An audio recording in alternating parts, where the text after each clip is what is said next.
one teaching tool that leading piano teachers have always used, but many teachers either forget about it, underuse it, or feel weirdly guilty about it.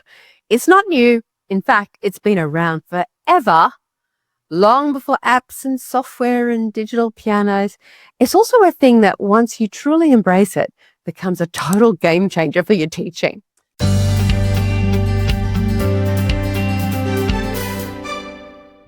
Well, welcome to Piano Teaching Success Podcast, a podcast for piano teachers looking for fresh new ideas, inspiration, and the latest thinking in neuroscience and teaching pedagogy.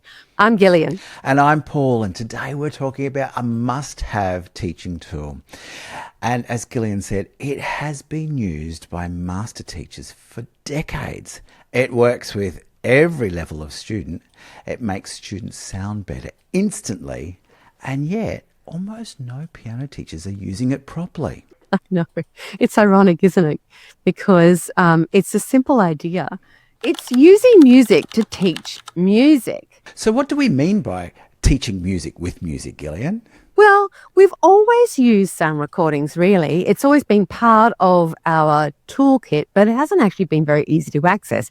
I remember when I was a child learning piano, my teacher would play me records. Oh, gosh, I'm showing my age. And they were recordings of people playing the piece that I was supposed to be inspired by. Actually, I was kind of freaked out by it because it's like Richter playing, Beethoven or Liszt or whatever. And it's like, oh, yeah, I don't think I could ever play it that fast.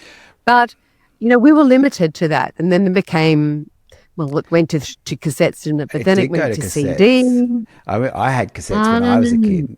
And then, it did. Did you? Yeah, and the problem with those cassettes is the more you use them, the more they stretch, so they got out of tune very quickly.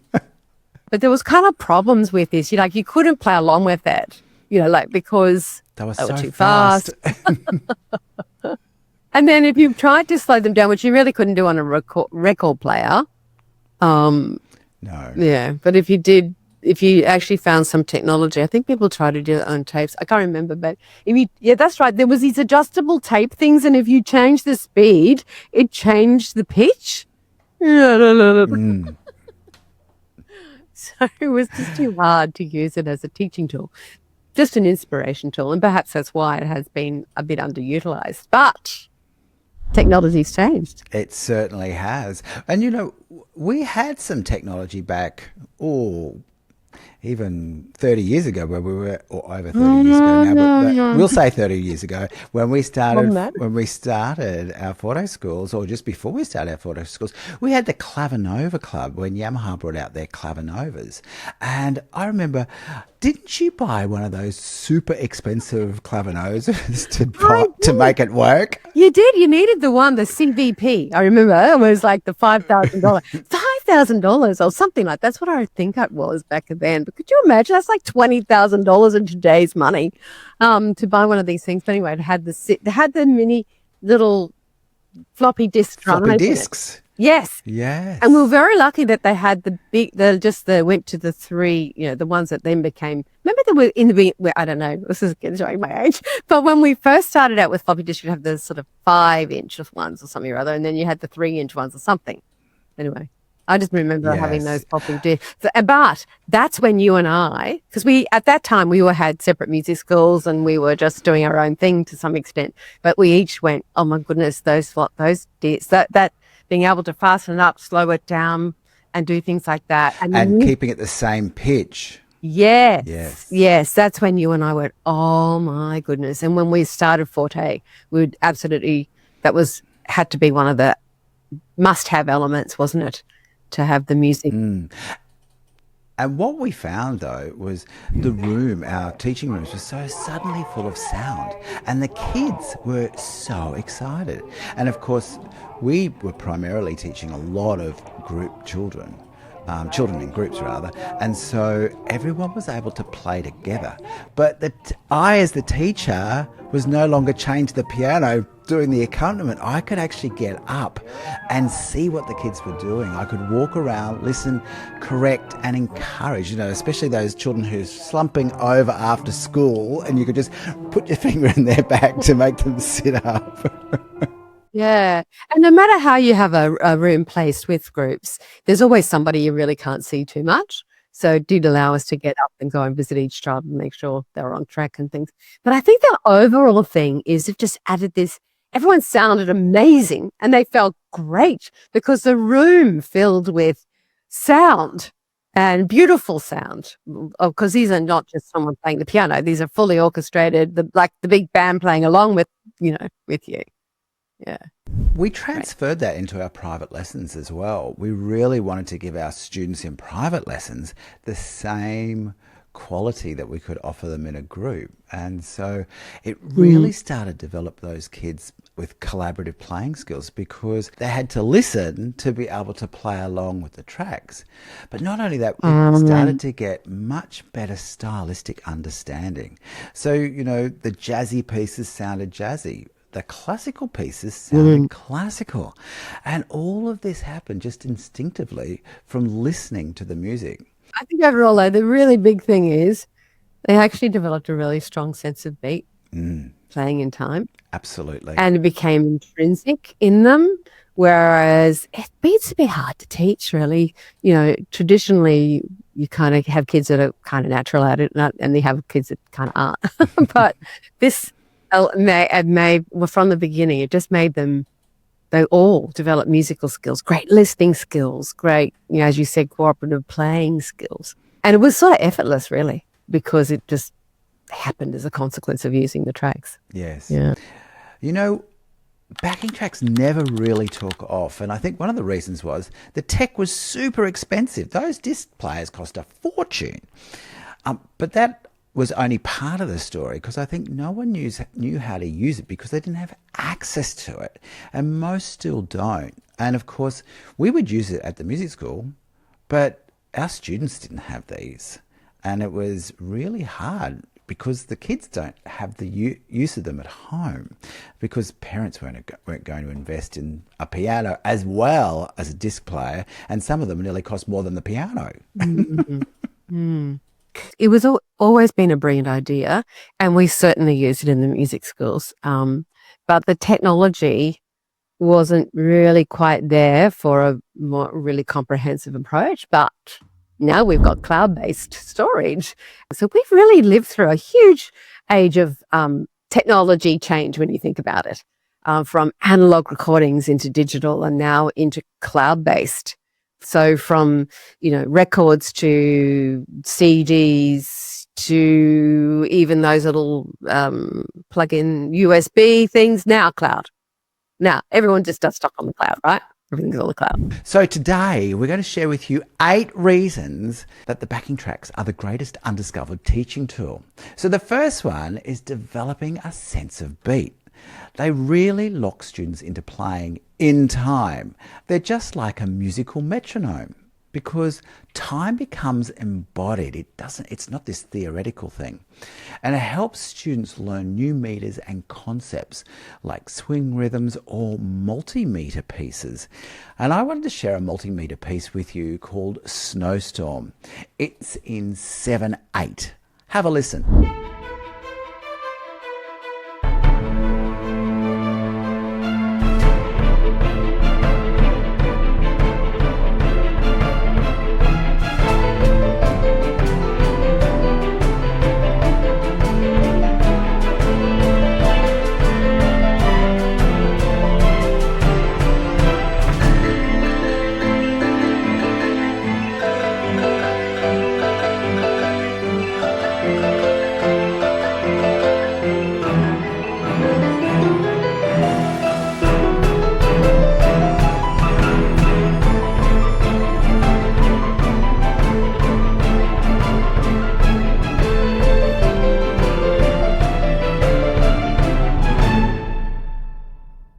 Yeah, try doing that with a metronome.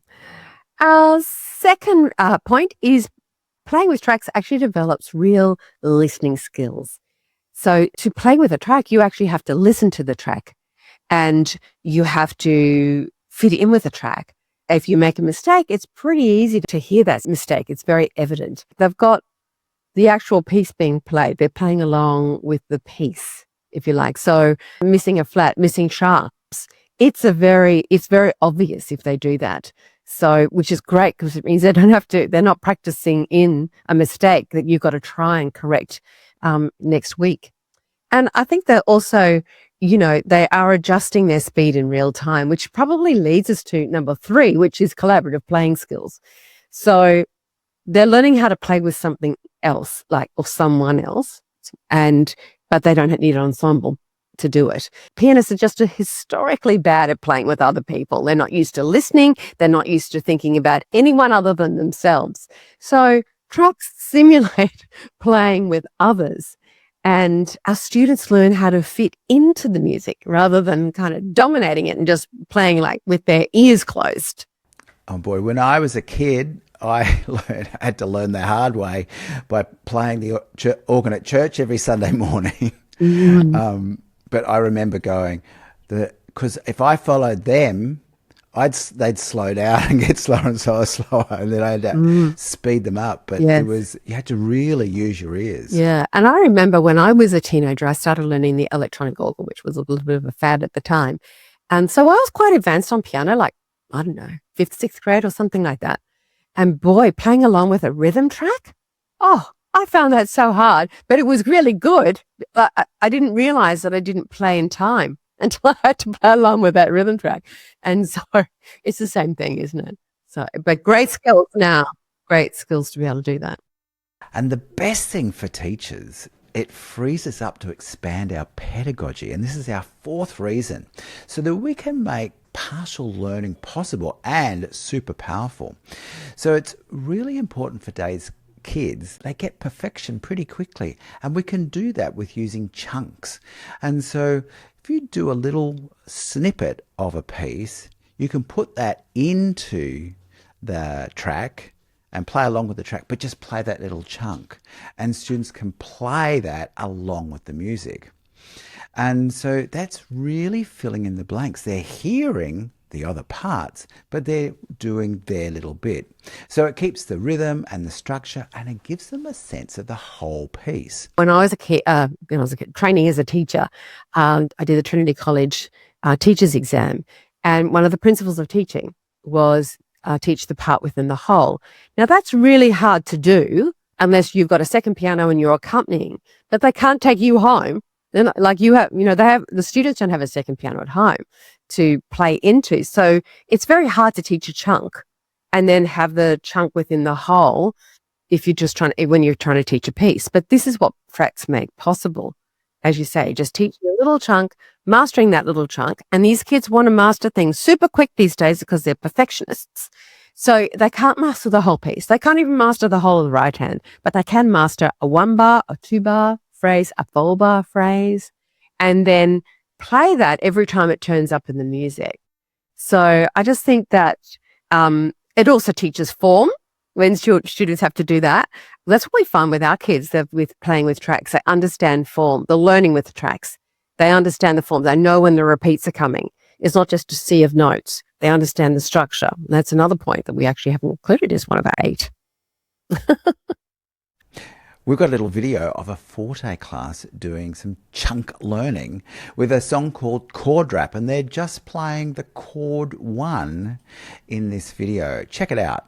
Here we go, and a 1, 1, 1, 1, and 5, 7, 5, 7, 5, 7, 5, 7, and a 1, 1, 1, 1, and 5, 7, 5, 7, and the rest 1. Are you ready? Here we go, and a 1, 1, 1, 1, and 5, 7, 5, 7, 5, 7, 5, 7, 5, 7, and a 1, 1,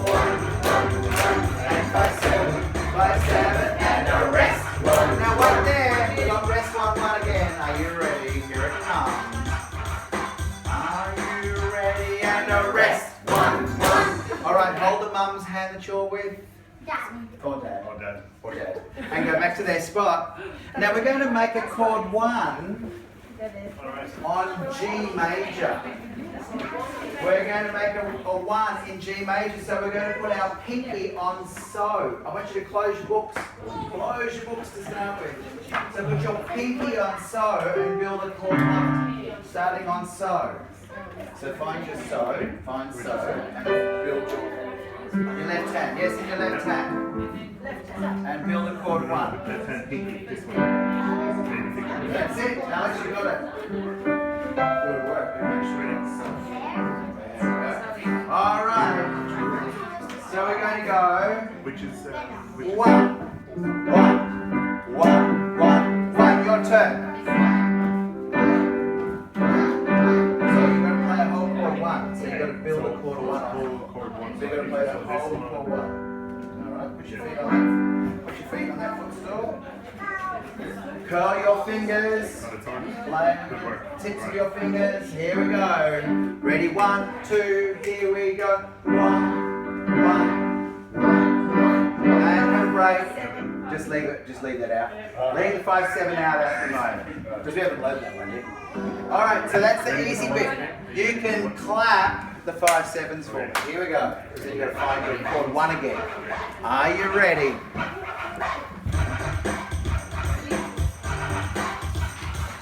Here we go. Are you ready? And a 1. Have a break. Clap. And a 1. And clap. And a rest. Good work. We go again. Are you ready? Here we go. And a 1. Have a break and listen. And a 1. Have a break. And a rest. You got one more 1-1. Are you ready? Here it comes. Are you ready? And a rest. Give the mum or dad that you're with a high five. Don't you just love that? I just love that ending. It's so cute. They're waiting for it. And our 5th reason is tracks expose students to a wide variety of musical styles, which means they learn how to interpret without us actually having to go through that. And when you think about interpretation, it's something that's often not even experienced or thought about as a concept that to teach until well down the track, at least by intermediate or grade 3 type students. If you're doing exams, but it's something that beginners even absorb. If you like cha-cha-cha, our first piece, someone teacher, Kathleen, emailed me to say that she was dancing around the kitchen with cha-cha-cha on. She loved it so much. It's infectious, isn't it? So, and who can't get into the feeling of Latin with that little track? And the kids feel the beat. And I remember once many times seeing kids at the concerts, and you could hear, they weren't playing with the track, but you could hear them, you could see them listening to the track in their head. It's giving them the soundtrack in their head to play along with. And I think that's something as more sophisticated, as you go down the track, you actually hear the orchestra in your head when you play. We do, but little beginners don't.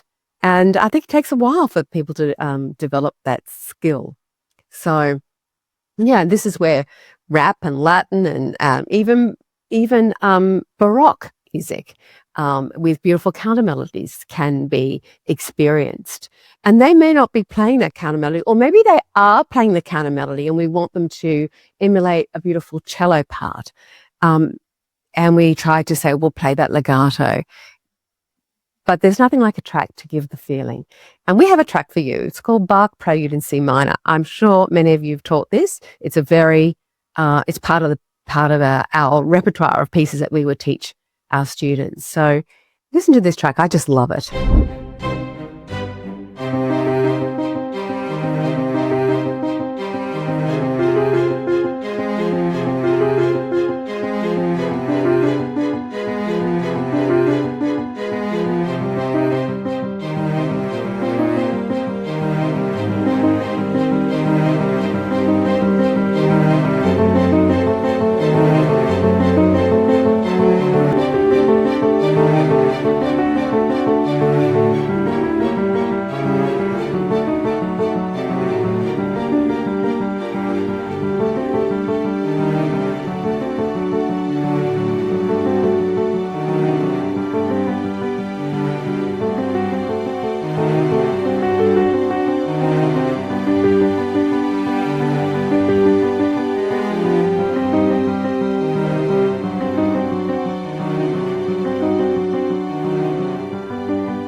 I just love the sound of that cello. It just tells you how to play it, really, doesn't it? It does.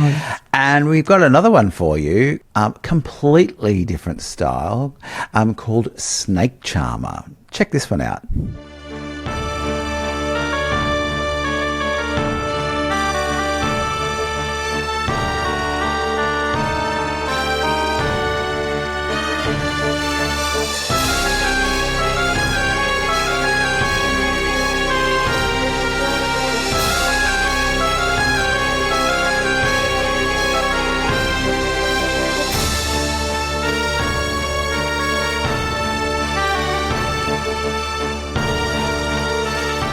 Okay, so we're playing these two completely different tracks because you can see Cha-Cha, you've seen Cha-Cha-Cha, you've listened to Cha-Cha-Cha perhaps from episode 1 and 2, Snake Charmer, you might have heard Radetzky March in episode 3 or 4, and now Snake Charmer, which is this very different style of music, and then the Prelude in C minor.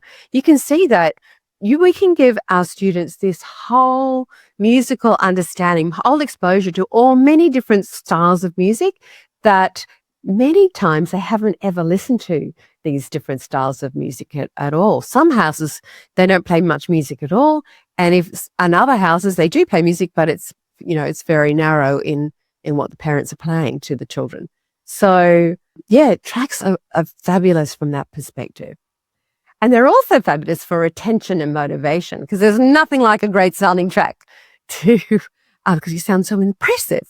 And you can think about what beginner wouldn't love to play with Cha-Cha-Cha.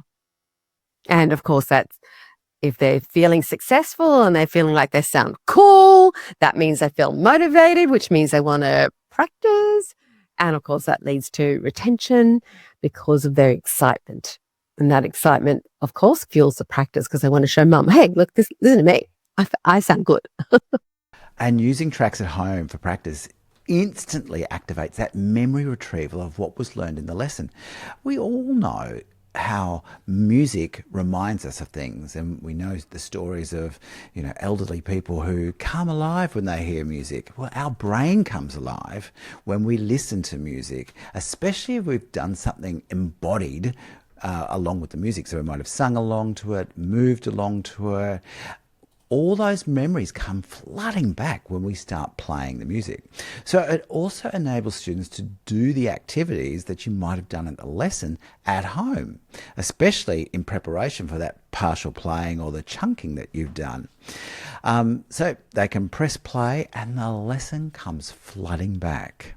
Yeah, and so number 8 is really tracks work for everyone and everything. So you can use tracks to teach everyone, adults, beginners, all age groups, teens love it, and every level, like beginners with Cha-Cha-Cha you saw, and more advanced students like with Prelude in C minor. And you can use tracks to teach pieces and scales and rhythm and even creativity. So back in the day this maxim of using music to teach music, which was sound recordings of mostly advanced repertoire, now we can use tracks to teach, and with pieces. Now we can use tracks to teach anything we like, scales, rhythm, creativity, pieces, everything. And we can use it for our beginners because that's what makes music comes alive. It sort of takes it from being black and white to technicolor because it adds that just whole new dimension. And we are teaching music. It should be wonderful. So we have a little, just to show you a little tempt you, see how that you can use these tracks really easily. I think a lot of piano teachers really find hard, which is creativity, and particularly with beginners. Well, here's a video where Paul actually is teaching a beginner little improvisation. A beginner adult, yes, too. A beginner adult. Even harder.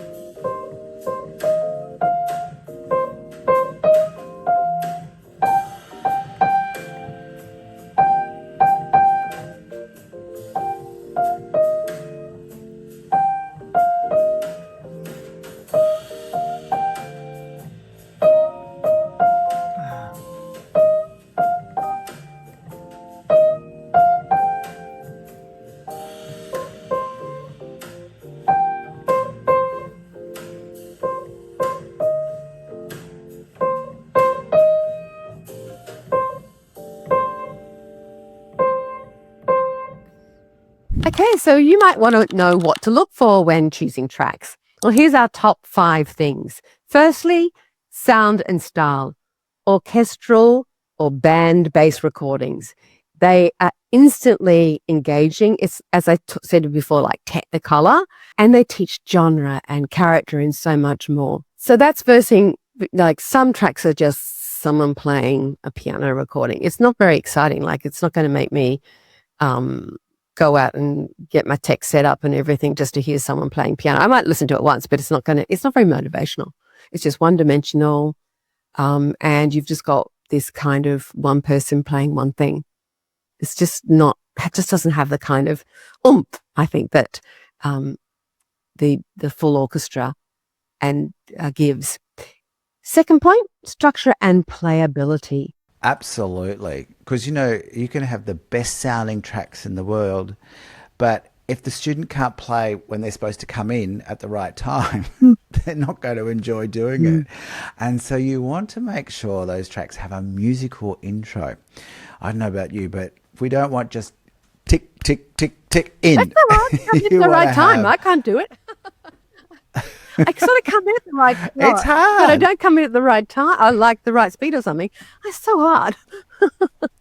It is. And if you have a musical intro, like a couple of bars musical intro, you get to the sense of the piece as well. And it's so wonderful. Like if I would always encourage my students, if they're doing a concert performance, is hear it in your head before you start playing, and also it settles them down. And then of course, if it's got a nice ending, you don't get that thing where the kids, their hands are off the piano and they are off the piano at the same time. Running away. Yeah, I think it's really good. The other thing is that when the piece has repeats in it, and now they might not be paying repeats in a concert or in the exam, but you get more practice time, more bang for your buck in terms of time at the piano, because the multiple repeats, it gets the kids remembering it more. So look for tracks with multiple repeats. Now, the tracks that you've been hearing that we've been playing you today come from our studio, which is, as you know, as our membership for piano teachers. And there's hundreds. There's maybe 500. Thousands. Yeah, maybe. Oh, pieces, yes. Pieces There's well over 500 pieces. There's thousands of tracks. Yeah, they're all curated into levels, like beginners are all together and elementary is all together. So they're easy to find as well. But yes, they come from that. And so what we've built into to make sure with all of our beginner pieces is that they've got multiple times through, at least twice, sometimes more, depending on the piece. And also what we've really made sure we've done is had a wide variety of musical styles. Too much classical is boring, but also too much rock and roll is also boring. And so really the children really respond to, and they develop these expansive musical tastes by learning pieces of many, many different genres. And sometimes it's the track, when they listen to the track, go, yeah, I want to learn that piece. It sells it. Make sure if you've got a jazz piece, the track should sound jazzy, not those hooked on classics type ones, Pop pieces should sound pop. Anime pieces or soundtrack should sound like a soundtrack, and classical should sound classical, etc.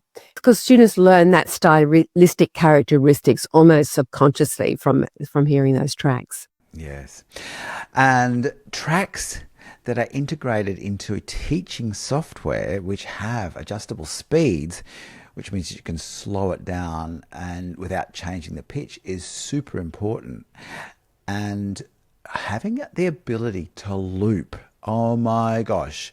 I've got some older students at the moment and we are looping our parts, starting super slow and then just gradually building up by a couple of beats and things like that. It is amazing their progress from doing that. And so it really enables them to drill down on one section. Our practice buddy tracks have this ability. It's in a software that has, you can actually set I want this to this, because you see the score. The score comes up and you pick from this bar to that bar. Graphically, you go from that bar to that bar and it'll just play those bars again. That's what we mean by looping. And having that embedded score is critical, I think, for students to follow as long as the track is playing. And this really helps with reading and eye tracking.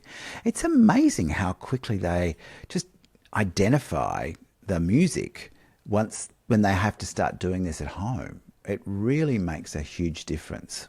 There's a little orange thing that goes along with the music.